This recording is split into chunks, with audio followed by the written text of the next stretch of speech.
Bismillahirrahmanirrahim. Abdul Muttalib ini pada saat dia masuk ke Mekah, kemudian dia menikah, Allah karuniakan dia satu orang anak. Anaknya diberi nama Harith, satu anak dikasih. Waktu Harith sudah mulai bujang, mencapai umur sekitar 17 tahun, Abdul Muttalib ini Syaibah mimpi malam-malam. Dia mendengar suara dalam mimpinya, ihfirit tiba. Maksudnya galilah tiba. Tiba itu sesuatu yang baik. Lalu dia bertanya, mat tiba? Apa itu tiba? Hilang suara itu. Hari kedua dia mimpi lagi. Dengar lagi suara, ihfiril barrah. Galilah sesuatu yang baik, yang bermanfaat. Dia tanya, mal barrah? Apa itu barrah? Yang baik itu apa? Hilang lagi suara itu. Hari ketiga dia mimpi lagi, ihfiril madmunah. Gali sesuatu yang terjamin. Dia tanya, mal madmunah? Apa itu madmunah? Hilang lagi. Hari keempat baru dia mimpi dan dia dengar, ihfiriz zamzam. Galilah zamzam itu. Zamzam ini di zaman itu cuma seperti sebuah histori lama, kenangan. 500 tahun tidak ada sumur Zamzam, hilang. Jadi selama Khuza'ah berkuasa teman-teman sekalian di Mekah, mereka selalu mendatangkan air dari luar. Beli mahal dari luar Mekah, sumur-sumur di luar Mekah. Abdul Muttalib ini pernah dengar kalimat Zamzam. Penasaran dia. Terus dia tanya, dalam mimpi dia tanya, Mas Zamzam, apa itu Zamzam? Lalu keluarlah suara itu mengatakan, dan dia dengar pada saat itu ya, kalau dalam buku-buku sejarah disebutkan, La tanzifu abada, sesuatu yang tidak akan pernah rusak, wala tarum, juga ya, sesuatu yang selalu bersih dan tidak akan pernah rusak. Taskil hajijal a'zam, engkau akan memberikan dengannya air para jemaah haji. Dikatakan wahia bainar rafthi waddam.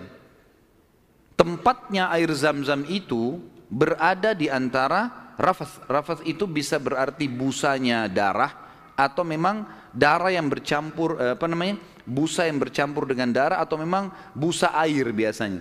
Jadi dikatakan sini ciri-cirinya adalah tempat Zamzam itu ada darah yang bercampur dengan rafath dengan busa kemudian bercampur sama tanah. Lalu dikatakan lagi dalam mimpinya, Inda nakratil gurabil a'sam, di bawah patokannya burung gagak yang memiliki warna keputih-putihan. Inda qaryatin naml, di atas atau di sekitar sarang semut. Seperti itu dalam mimpinya.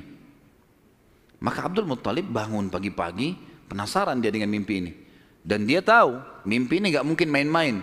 3 hari, 4 hari berturut-turut, kemudian dia disuruh gali, dia bawa cangkulnya, datang di sekitar Ka'bah.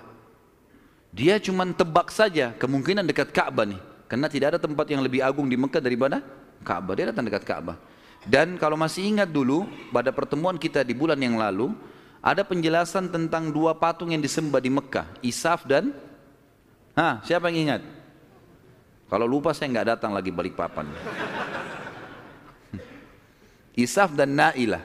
Isaf kan nama laki-laki, Nailah nama perempuan. Yang dulu mereka saling suka, akhirnya mereka berzina depan Ka'bah dan dikutuk menjadi patung.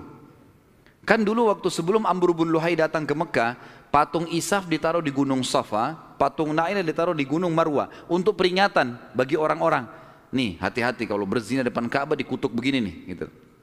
Tapi oleh Amr bin Luhai yang membawa patung masuk ke Jazirah Arab, dia angkat patung Isaf dan Nailah dipindahin dekat Ka'bah, disuruh orang Mekah sembah. Tapi orang sudah lupa sejarahnya karena kejadian Isaf dan Nailah dikutuk ini jauh sebelum Amr bin Luhai. Ringkas cerita, di depan Ka'bah antara Hajar Aswad dengan Hijr Ismail itu ada patung Isaf dan Nailah. Ada satu suku Arab teman-teman sekalian datang ke situ antara Isaf dan Nailah nyembeli sapi. Tiba-tiba Pada saat Abdul Muttalib lagi duduk, lagi memperhatikan ke arah Ka'bah, di antara Isaf dan Nailah, kemudian ada orang nyembeli sapi. Waktu disembeli, darahnya ngucur. Darah itu berbusa. Dan karena dia ngucur, jalan sampai berada di sekitar Isaf dan Nailah. Dia kurang lebih jangan dibayangkan ini Ka'bah, ini Hajar Aswad dan ini Hijr Ismail. Isaf dan Nailah itu ditaruh cukup jauh ya, agak berjarak antara Hajar Aswad jauh ke belakang dengan Hijr Ismail juga jauh. Jadi di kiri kanan ya. Tempat itu sangat luas. Jadi jangan difahami tadi ini misalnya Ka'bah kemudian di sini posisinya, tapi agak jauh di kiri kanan.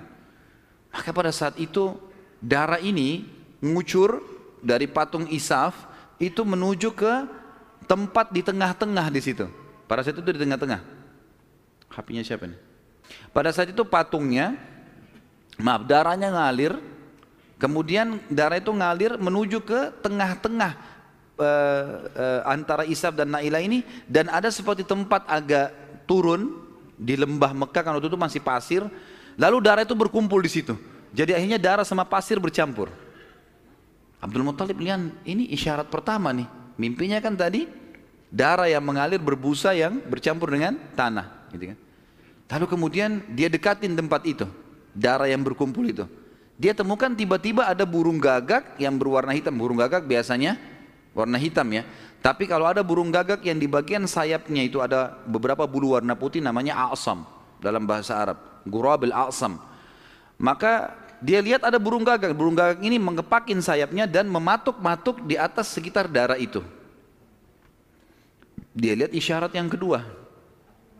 Isyarat yang ketiga adalah di situ ada sarangnya semut. Dia lihat ke dekat kakinya, ternyata ada beberapa ekor semut yang menggigit kakinya dia. Dia melihat ada lubang di situ. Maka dia bilang kepada anaknya Harith, saya mau menggali di sini. Siapapun jangan mengganggu saya. Maka dia angkat cangkulnya. Tapi kita jangan lupa ini depan Ka'bah. Orang-orang lagi banyak tawaf waktu itu, walaupun banyak berhala. Dia angkat cangkul, orang jadi bahan perhatian. Tokoh-tokoh Quraisy pada datang semua. Lalu tokoh-tokoh Quraisy mengatakan, hai Abdul Muttalib, apa yang kau lakukan nih? Kata Abdul Muttalib kepada Harith, singkirkan mereka dari saya, sibukkan. Jangan sampai mereka dekatin saya. Terus saja Harith menyibukkan orang-orang Quraisy dan Abdul Muttalib terus saja mencangkul sampai ujung cangkulnya menyentuh bibirnya sumur itu. Sumur Zamzam. Dan dengan kuasa Allah airnya muncrat keluar. Pada saat airnya muncrat keluar, Abdul Muttalib mengatakan Allahu Akbar. Karena memang mereka menggunakan bahasa Arab dan kalimat Allahu Akbar itu sudah biasa mereka ucapkan, gitu kan? Maka orang-orang Quraisy tahu kalau Abdul Muttalib sudah dapat target dan mereka kaget waktu lihat air muncrat, air di depan Ka'bah. Selama ini selalu ambil dari luar. Ini kemuliaan abadi, gitu kan? Maka tiba-tiba orang Quraisy datang, hai Abdul Muttalib, air ini kita punya sama-sama. Kata Abdul Muttalib, dari mana sama-sama? Saya mimpi, saya yang cangkul, saya yang dapat. Dari mana kalian punya sama-sama nih? Ribut nih. Abdul Muttalib bilang, ini punya saya. Quraisy bilang enggak, dikeroyokin Abdul Muttalib pada saat itu. Ribut, akhirnya mereka sepakat panggil hakim lagi. Ini hakimnya nih, cari penengah. Bagaimana caranya supaya ini bisa ditengahi, gitu kan? Dan pada saat itu mereka tidak lagi ke Ya'mur, tapi mereka pergi ke dukun Bani Sa'idah. Ada satu dukun wanita di Madinah, waktu itu disegani. Dan memang pada saat itu dukun-dukun ini luar biasa pengaruhnya.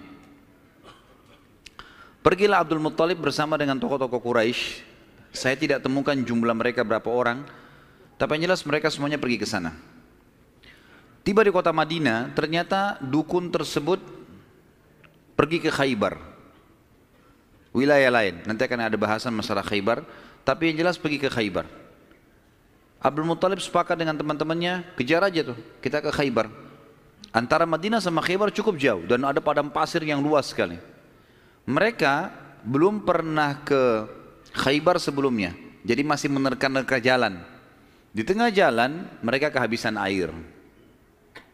Mau balik ke Madinah, jaraknya jauh. Mau menuju ke Khaybar, belum jelas tujuannya. Air habis. Panas lagi sangat terik pada saat itu. Mereka bermusyawarah, kira-kira bagaimana jalan keluarnya nih? Akhirnya orang-orang Quraisy selain Abdul Muttalib sepakat mengatakan kayaknya kita pasti mati nih. Nggak ada air. Kembali ke Madinah bisa mati tengah jalan, menuju ke Khaybar juga nggak jelas bisa mati tengah jalan. Ya sudahlah, kita pasti mati, lebih baik kita gali kubur saja. Riwayatnya begitu, kisahnya begitu. Gali kubur. Dari sekian orang ini, nanti setiap siapa yang mati duluan dikubur oleh temannya. Minimal nanti ada satu orang yang tidak tertutup kuburannya, yang lain semua tertutup. Akhirnya mereka pada gali kuburan, kecuali Abdul Muttalib nih. Abdul Muttalib bilang ini bukan ide yang tepat nih. Masa kita menyerah? Lebih baik coba kita cari jalan. Teman-temannya bilang percuma mau kemana? Abdul Muttalib naik ke atas untanya. Begitu untanya bergerak, dari pijakan kakinya untanya Abdul Muttalib keluar muncrat air di padang pasir itu. Keluar mata air. Lalu Abdul Muttalib melihat, dia turun dari untanya, dia minum airnya, untanya dikasih, lalu diajak teman-temannya, ayo ini ada air minum. Teman-temannya heran, di padang pasir ada air. Maka akhirnya mereka sepakat mengatakan, demi Allah yang telah memberikan, demi Allah sungguh ya, yang telah memberikan air kamu di sini, Allah Subhanahu wa taala, dialah yang telah memberikan kamu air Zam-Zam. Zam-Zam punya kau, hai Abdul Muttalib. Gara-gara ini akhirnya Zam-Zam jadi miliknya Abdul Muttalib, dan Abdul Muttalib keturunan dari Abdul Manaf. Bismillahirrahmanirrahim.